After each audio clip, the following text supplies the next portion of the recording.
Los 3 minutitos a que vaya llegando la gente, ¿no? Voy a empezar a grabar. Bueno, Si pues. querés empezar hasta las 5, no hay problema, ¿eh? Sí, ok. Nos esperamos entonces. Gracias, Eduardo. Bueno, les paso a compartir. Saludos a todos desde Buenos Aires. Gracias, saludos. Esto lo voy a desaparecer, me parece, porque así puedo verme la pantalla. Bien. Bueno, nosotros trabajamos, después de que regresé de Canadá, vine para Buenos Aires, y esta es la Facultad de Medicina de la Universidad de Buenos Aires, que es donde tengo mi laboratorio. Les voy a contar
una bicicleta también, pero esta bicicleta es en tándem, o sea que 2 personas andando en la misma bici.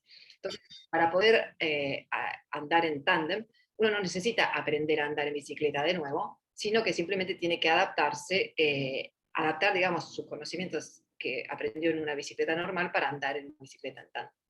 Entonces es un tipo de aprendizaje que sobre todo implica como la recalibración de programas motores ya preexistentes.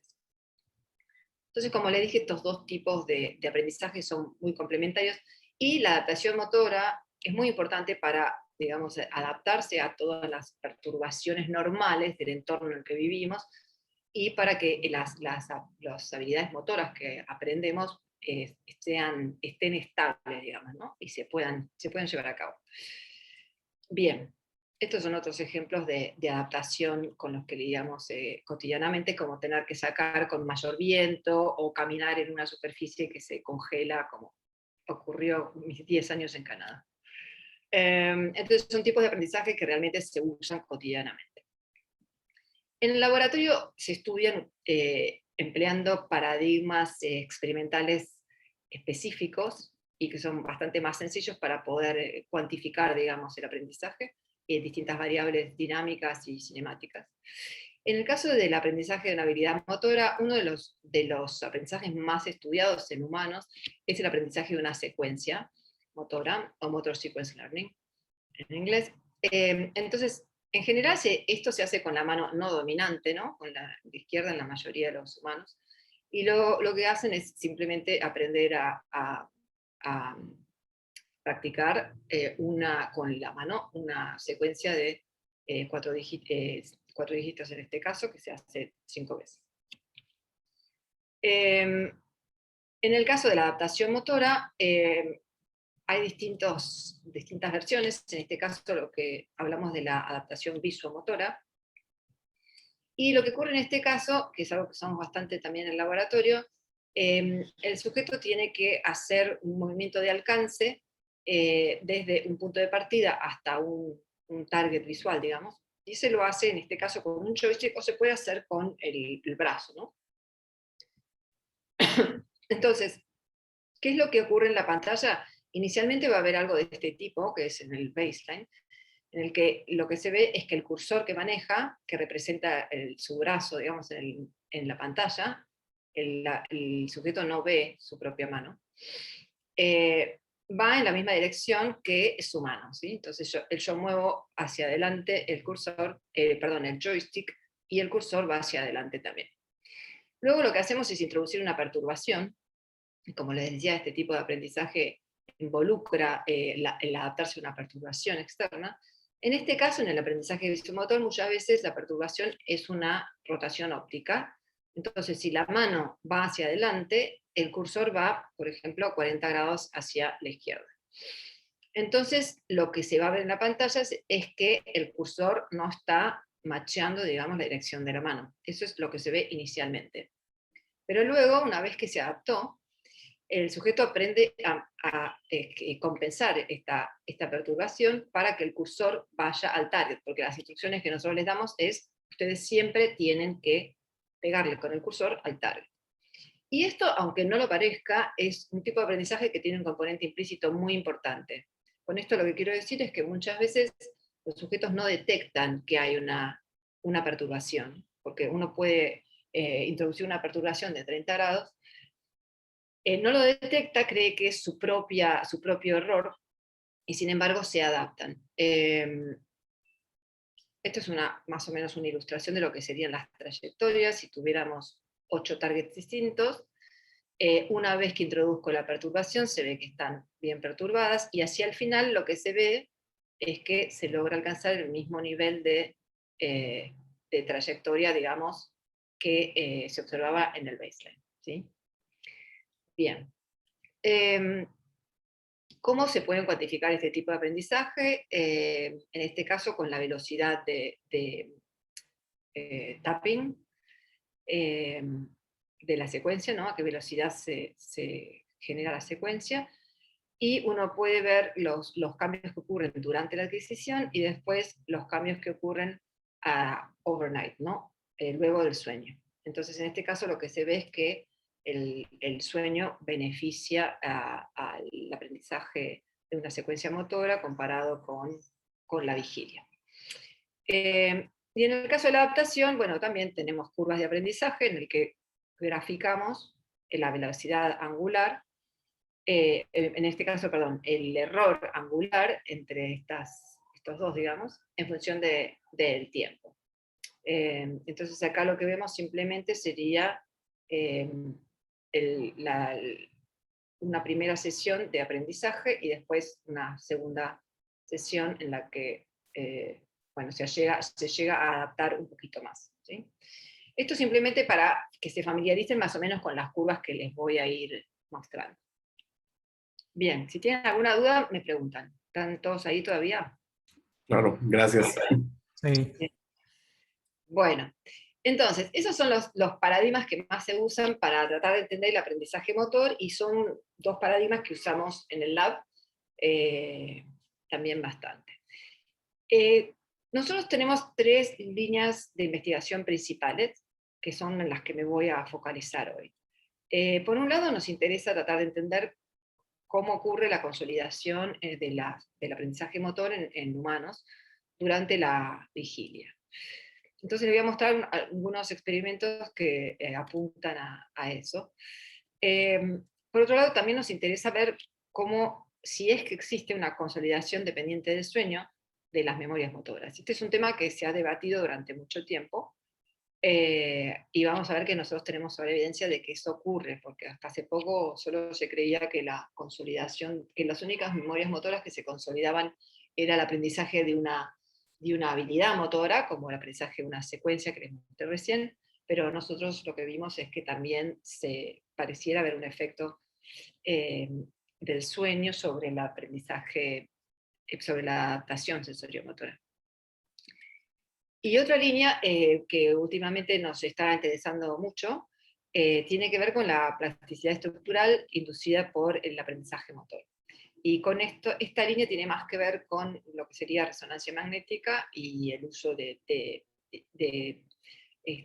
resonancia multimodal, ¿no? De uso de distintas secuencias combinadas para tratar de entender las bases fisiológicas de la plasticidad, fisiológicas y estructurales, ¿no? Bien. Entonces vamos a arrancar un poquito con qué es lo que estuvimos, qué información tenemos desde los últimos años acerca de cuál es el curso temporal de esta consolidación, la consolidación de las memorias motoras y si existe, ¿no? Bien, este es un estudio que llevaron a cabo Gonzalo Lerner de mi laboratorio y Pedro Cafaro. Es un estudio que se hizo en colaboración con Reza Shadner de Johns Hopkins University. A ver, inicialmente nosotros estamos interesados en, les dije que había dos paradigmas de aprendizaje motor. Durante mucho tiempo se probaron distintos abordajes conductuales para tratar de caracterizar el curso temporal de la consolidación en la adaptación sensoriomotora, y la evidencia fue bastante equívoca. Y se cree que eso tiene que ver con el uso de paradigmas de tipo de interferencia retroactiva, que no fueron exitosos y no dieron resultados que fueran replicables. Entonces, ahora vamos a repasar un poquito cuáles son estos approaches, pero básicamente en base a la serie de estudios que se hicieron utilizando un abordaje de interferencia retrógrada, se llegó más o menos a la conclusión hace ya varios años de que las memorias de adaptación sensoriomotora no se consolidaban.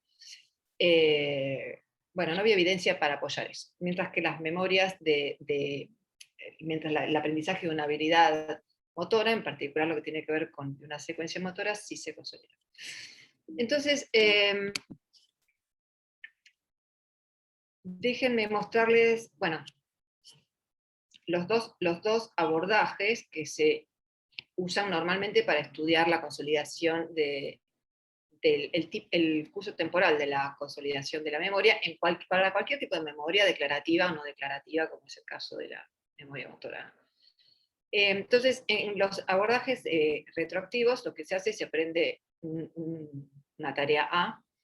En nuestro caso sería, no sé, una perturbación de 30 grados, y luego se aprende la perturbación opuesta de menos 30 grados, y lo que se ve, lo que se mide es el efecto retroactivo de B sobre A, y se mide después en A cuánto quedó de la memoria de A.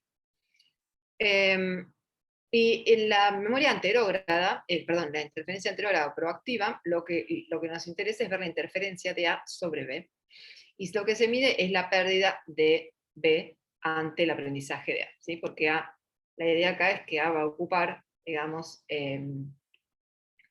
o A va a producir cambios plásticos en el cerebro, o la consolidación de A va a hacer que B no pueda consolidarse. Estos son los dos abordajes. Entonces, lo que nosotros hicimos fue usar, como este abordaje retroactivo había fallado, lo que hicimos fue utilizar un abordaje anterógrado o de interferencia anterógrada o proactivo. Entonces, primero lo que hicimos, lo que hicieron Gonzalo y Pedro, fue utilizar un protocolo para caracterizar simplemente cuál era el rate de decay, a ver, la velocidad de decaimiento de la memoria de adaptación motora. Y para eso usamos un diseño muy sencillo en el que tuvimos 800 grupos, 1, 2, 3, 4, 5, 6, 7 grupos distintos de sujetos, de alrededor de 20 sujetos cada grupo, y lo que hacían era aprender a adaptarse a una perturbación A, y luego medíamos, luego de todos estos intervalos, 1 minuto, 15, 1 hora, 3 horas, casi 6 horas, 9 horas y 24 horas, medíamos la retención de la memoria. Eso para tener una idea de cómo decae la memoria en este tipo de aprendizaje.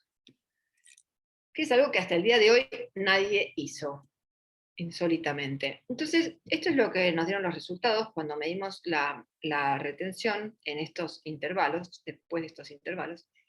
Entonces arrancamos con casi el 100% de retención, y ya vemos que inicialmente decae muy rápidamente la memoria, hasta las 3 horas, pero luego alrededor de las 5,5 horas ya se estabiliza. Y de hecho, en el medio tenemos una noche de sueño, y no hay diferencia entre el último punto de retención y el siguiente. Esto es bastante interesante porque esto persiste varios días hasta que la memoria después caiga un poco más. O sea, tenemos una caída de tipo así no monotónica de la memoria de este tipo. Entonces uno acá se puede preguntar, bueno, si yo trato de caracterizar matemáticamente esto, se puede caracterizar bastante bien con una curva, una exponencial simple, que también es la función que caracteriza el aprendizaje en la adaptación. Entonces, uno podría pensar, en base a a esta dinámica, que tal vez no hay más decaimiento de la memoria alrededor de este intervalo, porque la memoria se estabilizó y entonces ya no decae tan fácilmente. Entonces, un poco para testear esa hipótesis, utilizamos este abordaje de interferencia anterógrada para tratar de chequear si realmente se consolidaban las memorias a las 6 horas. Entonces, usamos, como les dije, este approach, y lo que hicimos ahora fue tomar 4 de esos puntos que les acabo de mostrar, para no rehacer los 7 grupos, y lo que hicimos fue que aprendieran o se adaptaran a la perturbación A de 30 grados, y después de estos intervalos, de 5 minutos, 1 hora, 6 horas o 24 horas, se adaptaran a la perturbación opuesta. ¿Sí? Y 24 horas después, lo que hicimos fue medir la retención. A la vez, lo que hicimos fue comparar qué ocurría durante el aprendizaje de B y a nivel de la retención, con un grupo control que aprendía B solamente sin haber aprendido antes A. ¿Me siguen hasta acá? Sí, perfecto. Bueno, al menos yo. No sé los Sí, demás. gracias. Bueno, entonces, estas son las curvas de aprendizaje, como les había mostrado antes, en los que se grafica el ángulo con el que están apuntando los sujetos, que, como les dije, hay una perturbación de 30, entonces apuntan a menos 30. Entonces, estos son todos los grupos, y en gris el grupo control. Entonces, esta es la adaptación a A, ¿sí? Esta es la perturbación, y ellos van para el sentido contrario. Y luego viene la perturbación AB, luego de todos estos intervalos distintos. Cada curva es un grupo diferente luego de este intervalo de tiempo. La gris, tengan en cuenta que es el grupo control que no fue interferido por A inicialmente. Así que esto es la pinta que tendría que tener el aprendizaje si no hubiera habido interferencia con A antes. Entonces, cuando nosotros comparamos dos aspectos acá, por un lado lo que hicimos fue fitear una exponencial simple para cuantificar la velocidad a la que se aprendía en B. ¿Sí? La velocidad a la que se aprendía en A fue la misma para todos los grupos.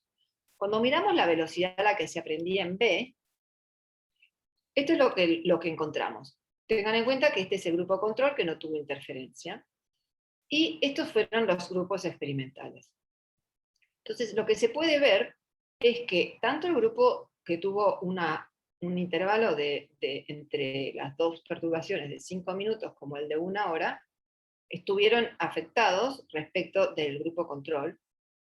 ¿Esto qué quiere decir? Que la velocidad a la que aprendieron estuvo afectada por haber aprendido antes A, y aprendieron a menor velocidad.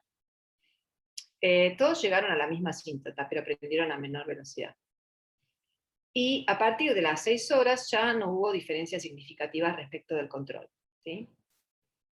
Por lo cual uno podría hipotetizar que a partir de las 6 horas empieza a haber lo que se llama release from interference, ¿no? Como que la memoria se estabiliza, y al estabilizarse ya el nivel de interferencia está en camino de desaparecer. Si yo, bueno, tendría que haberles mostrado que ese es un gráfico con todos los sujetos, se ve que muchos sujetos ya alcanzaron los valores del control.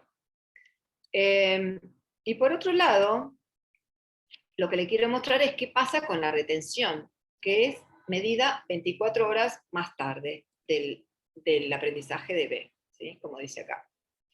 Cuando miro la retención, lo que veo es que también, tanto para el grupo de 5 minutos como para el de 1 hora, vemos una diferencia significativa respecto del grupo control, en el sentido de que la retención se vio dramáticamente afectada. Fíjense que el control recuerda un 40% a las 24 horas de haber aprendido, y estos dos grupos recuerdan alrededor de 10%.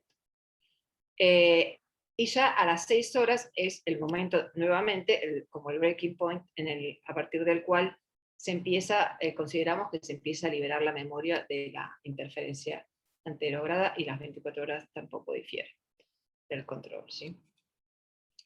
Bien, entonces, en base a estos resultados, lo que nosotros concluimos es que las memorias de aprendizaje de adaptación visomotora muestran evidencias de consolidación, porque se ve una liberación de la interferencia que es gradual, y que ocurre dentro de un rango lógico que son 6 horas. Digo que es lógico porque todos los estudios que se hicieron utilizando el abordaje de interferencia retrógrada, no se veía liberación de interferencia hasta una semana, entonces evidentemente no estaba reflejando un fenómeno biológico. Bueno, el proceso parece coincidir en ambos casos, tanto en cómo se afecta la velocidad de aprendizaje como cómo se afecta la retención de la memoria. Pareciera coincidir una ventana durante la vigilia de 6 horas para que la memoria se estabilice. Y este tiempo, esta ventana, coincide más o menos con lo que se ha descrito para el aprendizaje de una secuencia motora, lo cual es interesante porque supuestamente son dos tipos de aprendizaje muy distintos. Bien, entonces hasta acá más o menos tenemos una idea de cómo es este proceso, o sea, cuánto decaen esta memoria, o a qué velocidad decaen y cuánto tiempo se consolidan. Bien, hay una data de acá que no les estoy mostrando por una cuestión de tiempo, pero lo que nosotros hicimos luego de este estudio que les acabo de mostrar fue mirar a nivel de la conectividad qué ocurría con la conectividad, digamos, de la red motora durante las 24 horas luego de aprender una tarea. Un poquito parecido al primer experimento en el que mirábamos simplemente el decaimiento, pero acá mirábamos la conectividad. Y lo que encontramos es que básicamente hay un aumento en conectividad que tiene un pico también a las 6 horas, y o sea que es muy lindo esa data porque coincide con la data conductual, y el pico en conectividad está sobre todo en regiones contralaterales a la mano entrenada, en corteza motora, corteza parietal posterior y cerebelo, ¿sí? Bueno, entonces, como un follow-up de eso, empezamos a incursionar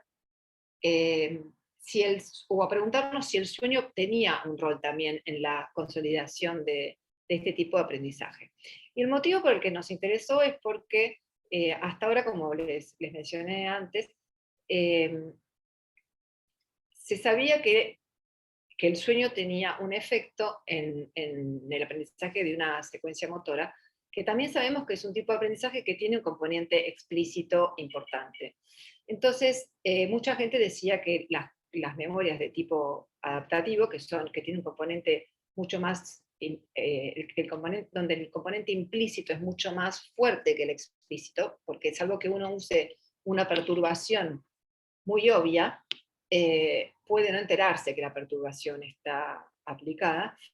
Entonces había varios estudios que apuntaban a que el sueño no iba a tener un efecto. Siempre, lo importante para resaltar es que siempre la idea que estaba detrás de esto era que las memorias dependientes del hipocampo, o memorias declarativas o explícitas, eran aquellas que iban a ser quizás facilitadas por el sueño y no las implícitas.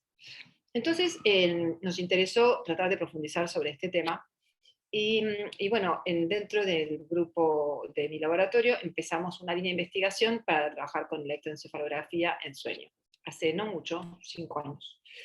Entonces lo que hicimos, bueno, fue usar electrodos y medir EEG, EOG y electromiograma. ¿Sí? El electroculograma es esto para poder caracterizar la etapa de sueño REM, y electromiograma para poder caracterizar los microdespertares también y el sueño REM. Entonces, hicimos básicamente polisomnografías. En realidad durante toda la noche, pero ahora mismo les voy a mostrar data que tiene que ver con el primer ciclo de sueño, ¿sí? Y en el primer ciclo de sueño lo que vamos a ver sobre todo es esta proporción de las distintas fases del sueño. La persona acá está despierta, luego cae en la fase del sueño no REM, digamos, N es no REM. no-REM de tipo 1, 2, y luego lo que sería el 3-4, que ahora es el slow sleep. Que en realidad durante este bloque, el primer bloque de sueño, o ciclo, perdón, de sueño, es cuando está la mayor proporción relativa de sueño lento, ¿sí? O sea, de ondas lentas, como las ondas delta, por ejemplo. Y la mayor cantidad de gente que ha estudiado la consolidación del sueño se ha enfocado sobre todo justamente en estas fases non-REM 2 y non-REM 3. Y luego de eso viene el REM, que está en rojo. Como pueden ver, a medida que progresa la noche, la proporción del sueño lento es cada vez menor y la proporción de sueño REM es cada vez mayor. Entonces, lo que yo les voy a mostrar ahora está enfocado en el primer ciclo de sueño. Pero durante la noche, no fue una siesta esto lo que hicimos. Bueno, ¿qué es lo que uno encuentra, antes de ir directamente a la pregunta, simplemente para darles un pequeño background para los que no están familiarizados? ¿Qué es lo que uno encuentra, qué tipo de oscilaciones encuentra uno en los sueños no-REM de tipo 2 y 3, que son los más vinculados a la consolidación sobre todo de lo que más se estudió hasta ahora, que son memorias de tipo declarativas, como la episódica o la semántica? Entonces, estos serían los segmentos de registros correspondientes a estos electrodos que están acá en violeta, los de la izquierda, y en verde, los de la derecha. Entonces, lo que uno puede encontrar, sobre todo en no-REM 2, pero también en no-REM 3, son usos de sueño, ¿sí? O sleep spindles, que tienen una frecuencia entre 12 y 16 Hz, ¿sí? Entonces, según estén de un lado o del otro de la banda, van a ser rápidos o lentos. Y tienen esta formita. Uno los puede detectar usando un detector de spindles que tiene que hacer en general. Y el no-REM 3 está más caracterizado por lo que se llaman ondas delta, que son oscilaciones lentas. Fíjense que la frecuencia es muy distinta porque es 1 Hz comparado con los 12 a 16 Hz que les mostré antes. Entonces acá podemos ver un ejemplo de una onda delta, de una onda lenta, perdón, slow oscillation se llama, onda lenta. Y acá vemos también una slow oscillation en la que está montada un spindle, ¿sí? Entonces, en la fase 3 lo que vamos a ver son esas dos cosas. Ondas lentas, con una frecuencia alrededor de 1 Hz, y ondas lentas en las que están montadas los spindles. Eso porque es importante, porque en lo que tiene que ver con las memorias declarativas, se ha visto que justamente este coupling, este acoplamiento de los spindles con las ondas lentas, parecen tener un valor importante en lo que es la consolidación de memorias declarativas. Bien, entonces la pregunta que se hicieron Agustín y Luis en el laboratorio, Luis Riquelme, es si este coupling entre los spindles de sueño y las ondas lentas parece ser relevante también para la estabilización de las memorias motoras. Estas dos oscilaciones, me olvidé decirles, tienen supuestamente distinto origen, ¿no? Entonces los spindles, los usos de sueño parecen ser más corticotalámicos en cuanto a su origen, mientras que las oscilaciones lentas parecen ser más corticales.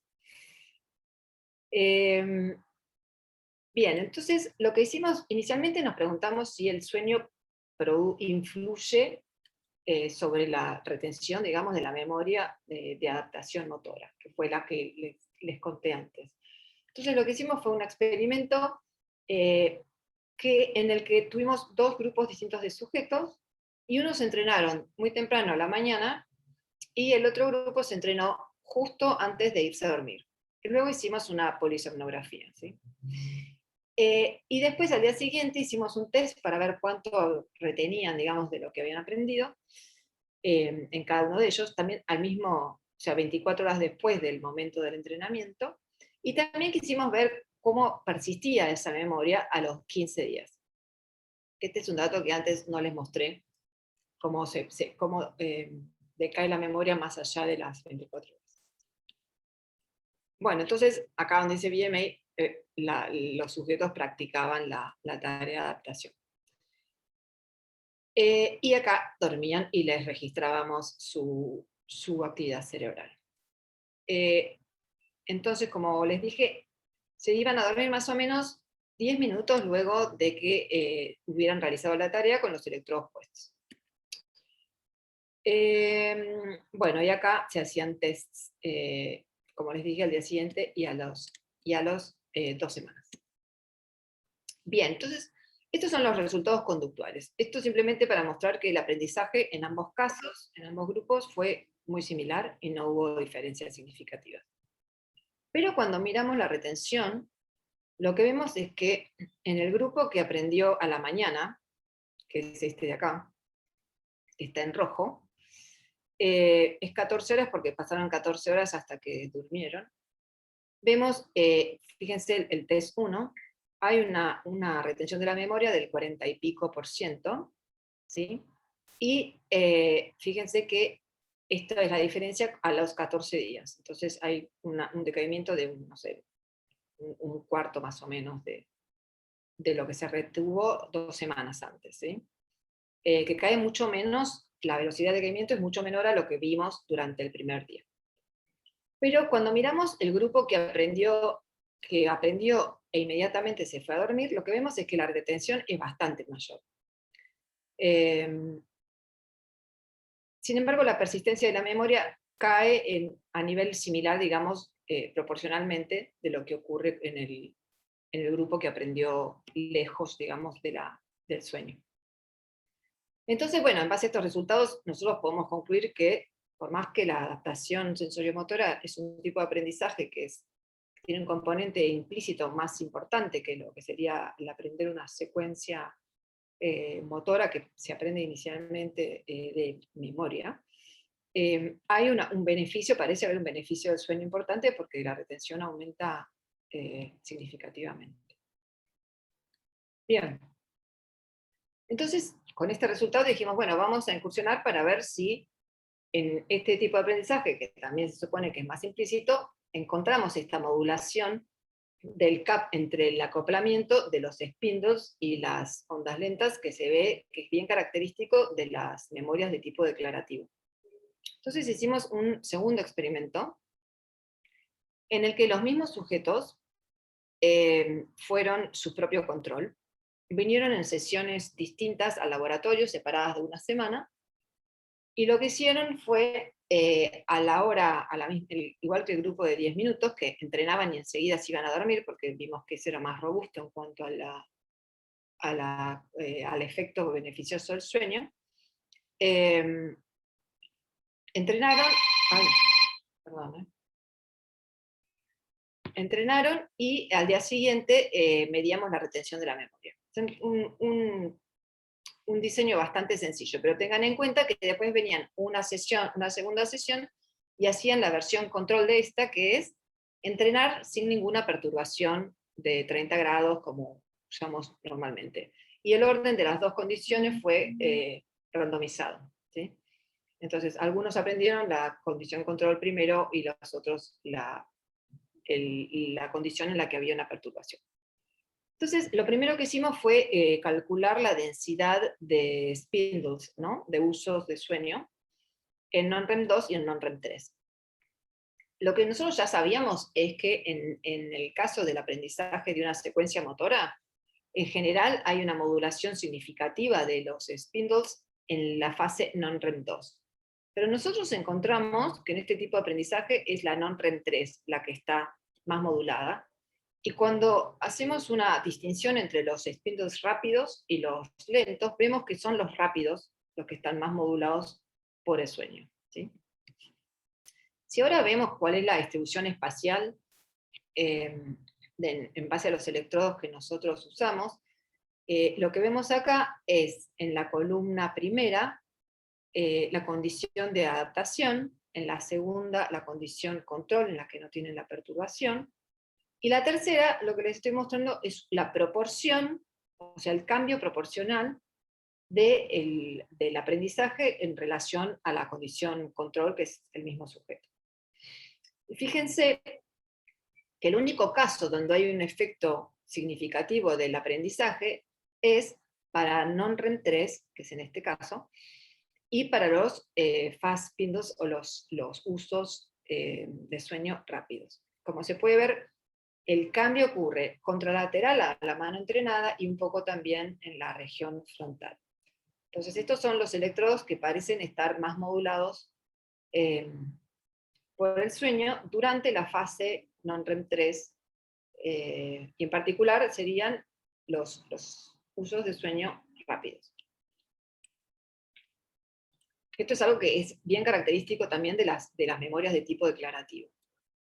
Entonces después lo que nos preguntamos es qué es lo que ocurre con el coupling entre este acoplamiento entre los spindles y las oscilaciones lentas que ocurren sobre todo en non-REM 3. O sea, ¿está modulado el coupling también o solamente la densidad de uso? Y cuando miramos esto, primero lo que hicimos fue mirar las oscilaciones lentas simplemente para ver si eran moduladas por el aprendizaje, y lo que vimos es que no. O sea, cuando investigamos el cambio porcentual del aprendizaje respecto al control, no vemos ninguna diferencia. Pero cuando miramos, tratamos de ver la densidad de usos que están acoplados a onda lenta, sí vemos una diferencia inducida por el aprendizaje motor, y como pueden ver está localizada en el hemisferio contralateral a la mano entrenada, porque estos sujetos aprendieron con la mano derecha. Perdón, doctora, una pregunta. Cuando dice que están, bueno, con el coupling, ¿se refiere a que una sigue a la otra o a qué se refiere en ese caso? Sí, es que se dan en fase, ¿no? En fase. Entonces, se dan en fase y en general lo que ocurre es que se dan durante la fase activa de la onda lenta. Ok. Entonces, y eso es algo también bien característico de la consolidación de memorias declarativas. Vas a encontrar una modulación a nivel de la fase activa de la onda lenta. Gracias. Entonces, lo que va a ocurrir es que si ustedes tenían una densidad, la densidad de ondas lentas no se modifica, pero la cantidad de ondas lentas que aparecen ahora acopladas a un uso aumenta. Y justamente este coupling es el que creemos que puede tener que ver con la consolidación, porque es un indicador como ¿cómo decirlo? Como que están hablándose el tálamo con la corteza, ¿no? Y además lo que se postula en el caso de las memorias declarativas es que además de este coupling hay un tercer jugador o un tercer elemento o oscilación que serían los sharp wave ripples, que son hipocampales, que se estarían montando a los usos de sueño. Entonces sería supuestamente esta tríada la que sería responsable de la consolidación dependiente del sueño en las memorias declarativas. Nosotros con esta data no lo podemos testear porque es electroencefalograma y son electrodos de superficie, por lo cual no podemos ver qué es lo que está pasando a nivel del hipocampo. Pero bueno, es algo que en este momento nos interesa y que estamos investigando. Bueno, y el otro dato interesante que sacamos de este estudio es que cuando uno, digamos, separa los spindles que están acoplados a las ondas lentas y los spindles que no, que están sueltos, lo que se ve es que son solo los spindles acoplados los que correlacionan con el nivel de retención. Esto quiere decir que aquellos sujetos que muestran mayor proporción de spindles que estén acoplados a una onda lenta son aquellos que van a retener más la memoria al día siguiente que los que no están acoplados, que no muestran ninguna relación. Por lo cual, a partir de eso, nosotros proponemos que este coupling puede ser importante justamente en la consolidación de la memoria durante el sueño, de la misma manera que ocurre a nivel de las memorias declarativas. Entonces, para resumir, los experimentos de sueño nos indican que el sueño sí parece beneficiar a las memorias de tipo de adaptación motora, a pesar de que tienen un componente mayoritariamente implícito, que aumenta la densidad de usos de sueño rápidos, específicamente durante el sueño REM 3, que aumenta el acoplamiento entre los spindles rápidos y las oscilaciones lentas de manera local, o sea, en la corteza, en la zona del hemisferio contralateral a la mano entrenada, no tenemos buena resolución espacial porque teníamos relativamente pocos electrodos. Creo que en total tenemos 11 electrodos nomás, o 12.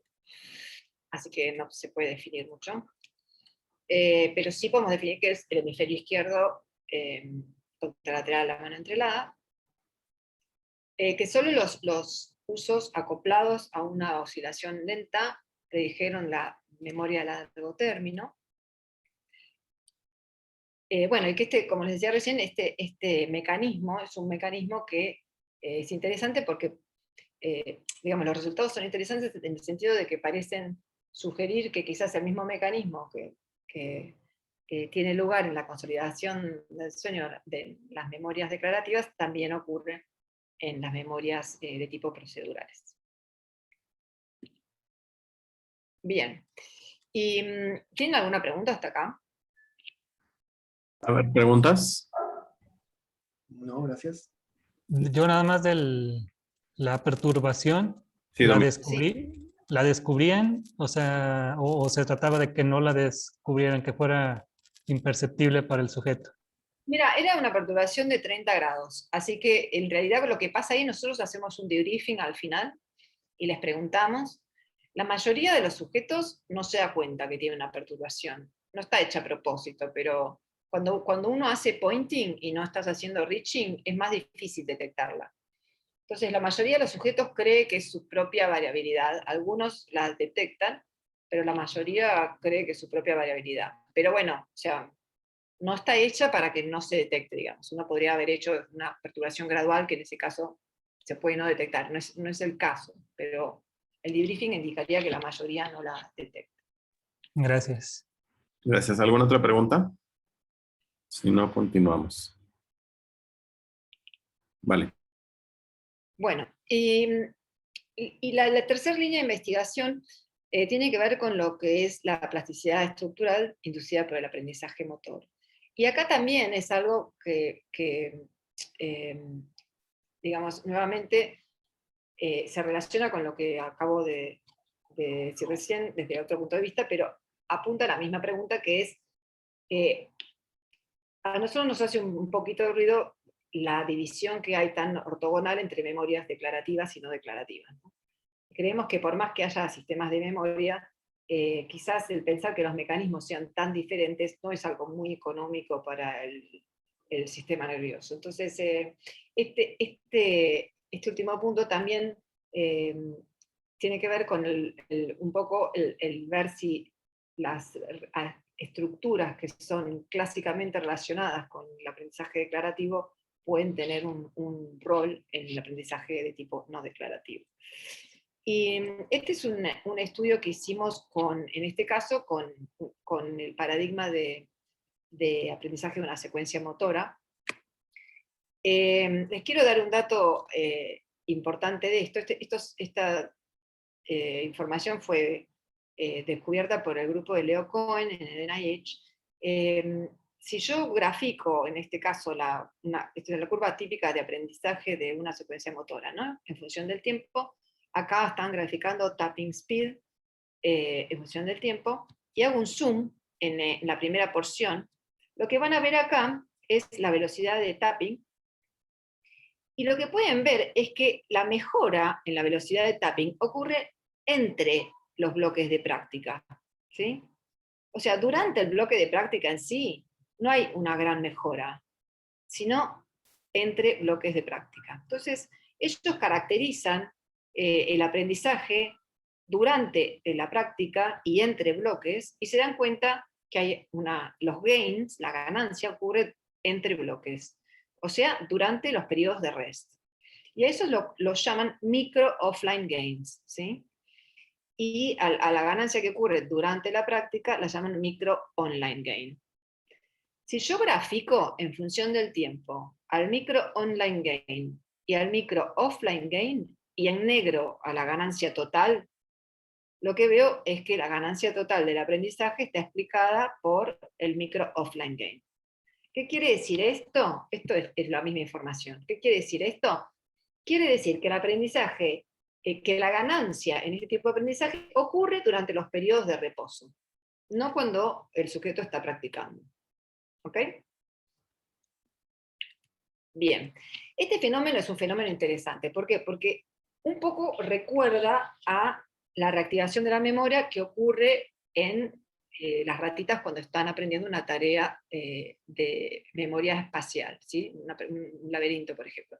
Entonces, este fenómeno de memory replay ocurre en las playcells cuando la rata, una vez que paseó por un laberinto, se detiene y se ve que hay se caracterizó este memory replay en playcells del hipocampo. Entonces, este micro offline game, de alguna manera, se puede pensar, desde el punto de vista conductual, por supuesto, como un fenómeno análogo, o sea que la ganancia ocurra en estos periodos de reposo cuando la persona no está haciendo nada. Con esto en mente, entonces, nosotros hicimos un estudio en colaboración con el QBean, me tapa todo. Perdón, ¿puedo hacer una pregunta? Veloz. Sí. En la extinción de un aprendizaje, en la extinción de una memoria, ¿suceden el análogo a la inversa, un micro offline loss? ¿O solamente es para la ganancia? No está súper estudiada la extinción en estos tipos de aprendizaje, no es como el classical conditioning. Así que no te podría decir eso. Ok, está bien. Digo, me pareció interesante lo de los micro offline gains y me pregunté lo inverso. Está bien, gracias. Sí, sí. No lo sé, la verdad.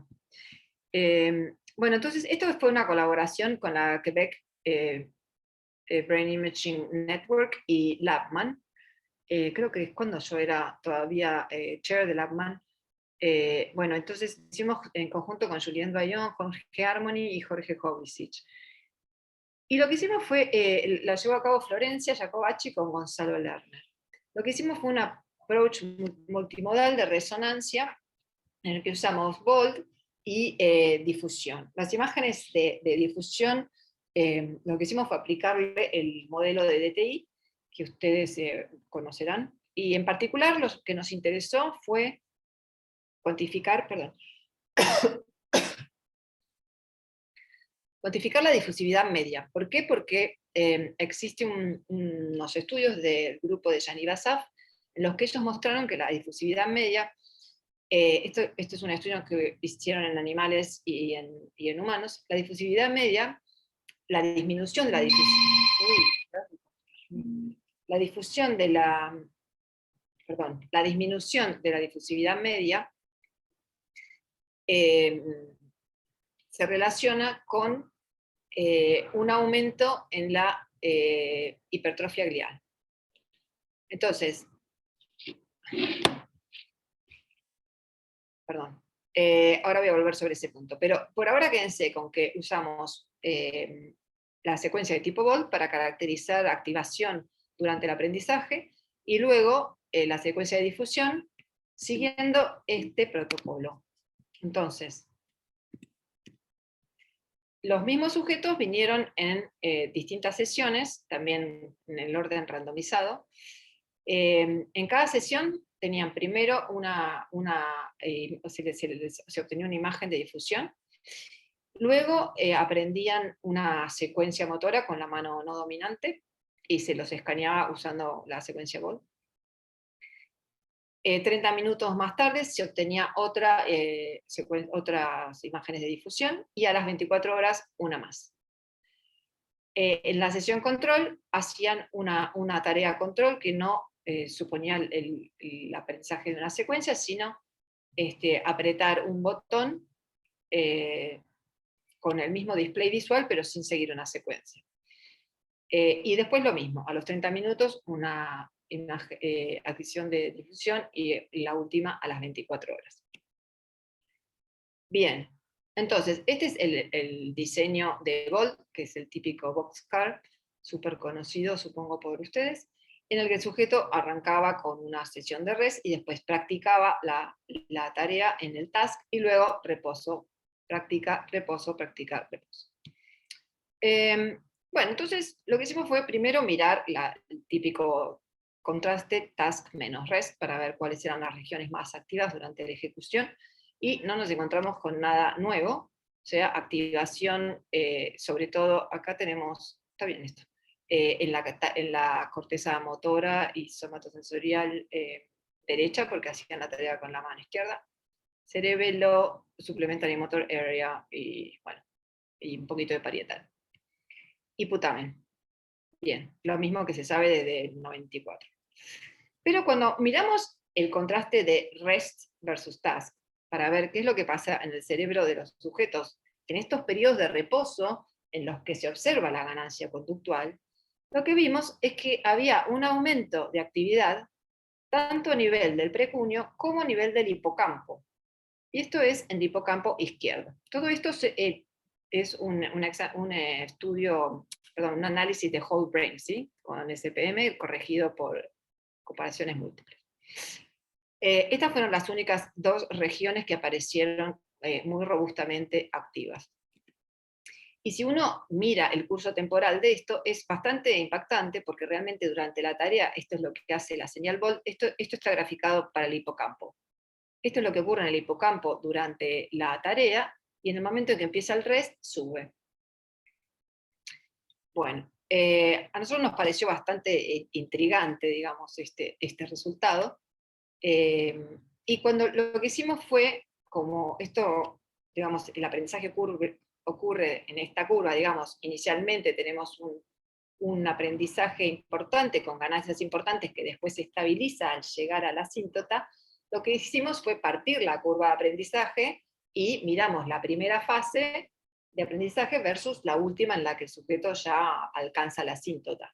Y lo que vimos es que para ambas estructuras, tanto el precuño como el hipocampo, se veía mayor actividad, mayor señal Bolt durante la primera fase, que es cuando se está adquiriendo, digamos, el aprendizaje, que cuando se llega a la asíntota en la fase tardía. Y a la vez lo que hicimos fue correlacionar los cambios en la señal Bolt, en el rest comparado con el task cuando estaban practicando, con la producción de estos micro offline gains que les comenté antes. Y lo que vimos es que había una correlación en la primera mitad, ¿sí? Durante la fase de adquisición, antes de llegar a la asíntota, y ya no después, en la segunda mitad, para ambas estructuras. Acá vale aclarar que el precuño es uno de los outputs del hipocampo, ¿no? Hacia otras regiones de la corteza. Bueno, entonces nos pareció bastante fascinante este hallazgo, porque la verdad que esta idea, digamos, de que los micro offline gains puedan ser alguna forma o paralela a la reactivación que se cree que ocurre en las place cells, parecía factible. Entonces lo que hicimos después fue mirar qué pasaba con los cambios en la microestructura, ¿no? Entonces aplicamos el modelo de DTI. Bueno, este es el paper al que me refería del grupo de Yaniv Asaf, en el que usaron DTI también en humanos y en animales. No me voy a detener mucho, lo único que quiero que se lleven de acá es que la medida de difusividad media, que uno puede medirla a nivel cortical, lo que ellos vieron es que el aprendizaje, este es un aprendizaje de otro tipo al nuestro, en las ratas fue el Morris-Watermaze, produce una disminución en la difusividad media en el hipocampo, tanto en humanos como en ratas. Pero lo importante es que cuando miraron la histología correspondiente, digamos, a esta disminución de la difusividad media en el grupo experimental, que no lo muestran los grupos controles, se relacionaba a un aumento en el GFAP, que acá se puede ver bien cómo aumenta, digamos, la complejidad de la glía, en particular de la astroglía, ¿no? Entonces ellos hablan de hipertrofia glial y creen que la señal de difusión está siendo driven, digamos, por esta hipertrofia glial.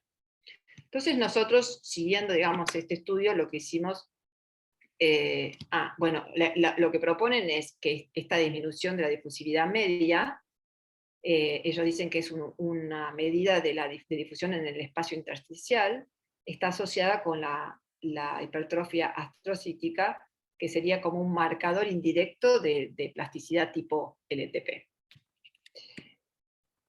Entonces, siguiendo este estudio, aplicamos DTI a nuestra data, y lo que ven acá es el resultado de un whole brain analysis usando el sandwich estimator de Tom Nichols, corregido por comparaciones múltiples. Y es bastante impactante. Lo que fue bastante impactante para nosotros es que también encontramos estas dos regiones, hipocampo siempre izquierdo, y lo que hicimos acá fue graficar el cambio porcentual en la difusividad media en estas regiones, ¿sí? Entonces, arriba es en el precuño, abajo en el hipocampo, y es porcentual respecto al baseline. Recuerden que tenía un baseline, 30 minutos luego del entrenamiento, 24 horas. Y lo que ven acá, estas barras, son confidence intervals, no son errores estándar. Entonces, lo que se ve acá es que hay una disminución de la difusividad media, que es consistente con el resultado del grupo de Janib, a los 30 minutos, que se mantiene e incluso pareciera aumentar al día siguiente en el precuño.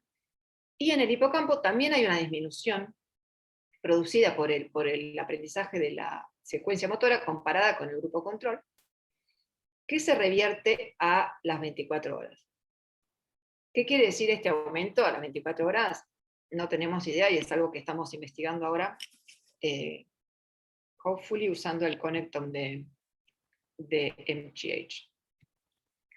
Pero bueno, lo interesante es que encontramos, cuando hacemos un overlap de las imágenes funcionales que están, los resultados de las funcionales que están en verde, y las rosas que vienen de la microestructura, de la difusión, esto, insisto, que es el resultado del whole brain, vemos que hay un overlap muy interesante, siempre hipocampo izquierdo y precuño, en ambos casos. Entonces, en base a estos resultados y a la correlación, digamos, con los micro offline gains, lo que nosotros proponemos es que estas mismas regiones que se activan durante la ganancia conductual son las mismas regiones que muestran cambios plásticos, que parecen ser bastante rápidos, por lo menos en ambas regiones, y que incluyen al hipocampo. Entonces, en base a estos resultados, concluimos que los resultados funcionales sugieren que el hipocampo y el precuño están asociados a la producción de micro offline gains en el aprendizaje de una secuencia motora, que la superposición entre ambos dos, bueno, sugieren esto mismo que decía recién, que la misma network que se reactiva durante los rest periods es la network que sufre cambios estructurales, y hipotesizamos que el hipocampo podría estar involucrado en la reactivación o la codificación tanto de memorias declarativas como de memorias de procedimiento, en este caso memorias motoras. Bueno, y eso es todo por lo que tengo para contarles hoy. Y quería, ahora les recibo las preguntas, pero quería aprovechar para pasar el chivo de que estamos buscando un estudiante de doctorado o incluso postdoc. Tenemos una beca para estudiar EEG o resonancia en el lab, así que si alguno está interesado, les voy a pasar el link y se los voy a copiar ahora. Gracias, Valeria. ¿Tienes tiempo para preguntas? ¿Segura? Sí. Sí, entonces, ¿alguien tiene alguna pregunta? Sí, yo. Adelante. Sí, gracias. Un caso hipotético, si se hiciera en un estudio la privación del sueño, ¿qué esperaríamos? Que esta ganancia se retrasara o que simplemente se eliminara y no se diera. No sé si me explico. ¿De qué ganancia hablamos? Estamos hablando del experimento. Bueno, en el 2, tomando el segundo estudio, en el que el Sí. sueño consolida la memoria. Sí. O si se privara al sujeto del sueño, ¿usted qué cree que esperaríamos? ¿Que se pierda por completo esa consolidación o simplemente se podría retrasar? Es más hipotética la pregunta. Sí, el problema con la deprivación del sueño es que es un paradigma bastante complicado, ¿no? Porque lo que ocurre es que cuando, como la persona tiene, o sea, déficits cognitivos producidos por la misma deprivación, es como que es difícil aseverar si el aprendizaje o el test o lo que estén haciendo es normal. Entonces, es difícil evaluar eso. O sea, si, en el mundo ideal, si yo pudiera hacer eso sin interferir con la función cognitiva, sí, imaginaría que no encontraría esa mejora, pero me parece que es un paradigma medio difícil de implementar porque no me parece muy limpio. Gracias. No, de nada. ¿Alguien más? ¿Tiene alguna pregunta? Se me hace súper interesante sobre todo también la parte de el tercero, en donde vieron todo esto de función y difusión.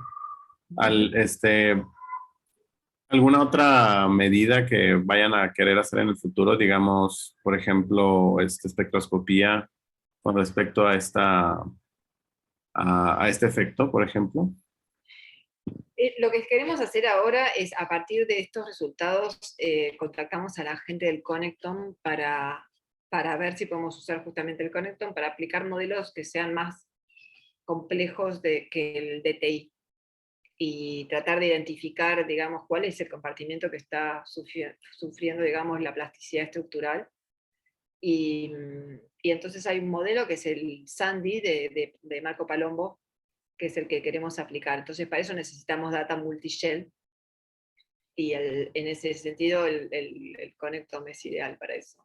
Entonces, estamos pensando justamente en usar esa data multishell para tratar de descular qué es lo que ocurre en combinación con data de animalitos, de ratones, en la que podamos incursionar un poco más en la histología de la señal, ¿no? Multishell longitudinal, me imagino. Es lo que están Sí. buscando. Ujú. Sí. Ok. ¿Alguien más? ¿Alguna otra pregunta? ¿No? Luis, pudiste a tu cámara. No, nada más para saludar y felicitar a la doctora, que increíbles resultados. Esto que van a hacer con el Connectome suena interesante, el modelo Sandy está interesante, pero el comentario de Eduardo se me hace muy relevante, investigarlo directamente con espectroscopía, ¿no? Porque ahí sí se puede acceder a información acerca del metabolito que podría distinguir claramente una estirpe celular sobre otra, ¿no? Entonces sí se me hace interesante esa observación. Bueno, felicidades, increíbles resultados, de verdad, me gustó mucho. Bueno, gracias. Bueno, si no hay más preguntas, pues le agradezco mucho a la doctora Valeria su tiempo y felicidades. Está excelente el trabajo, está muy padre. Espero que alguien se anime aquí al doctorado o al Ay, postdoc. no pude poner el link en el chat, no sé por qué no me deja copiarlo. No te preocupes, yo se los pongo ahorita en el Boot Journal Club que tenemos. Tenemos un chat ahí de todos y ya he estado como quiera promocionándolo, pero se los pongo ahí para Buenísimo. para ver si hay alguien interesado o interesada. Mil gracias, Valeria, que estés bien. Buenas noches. Gracias, Valeria.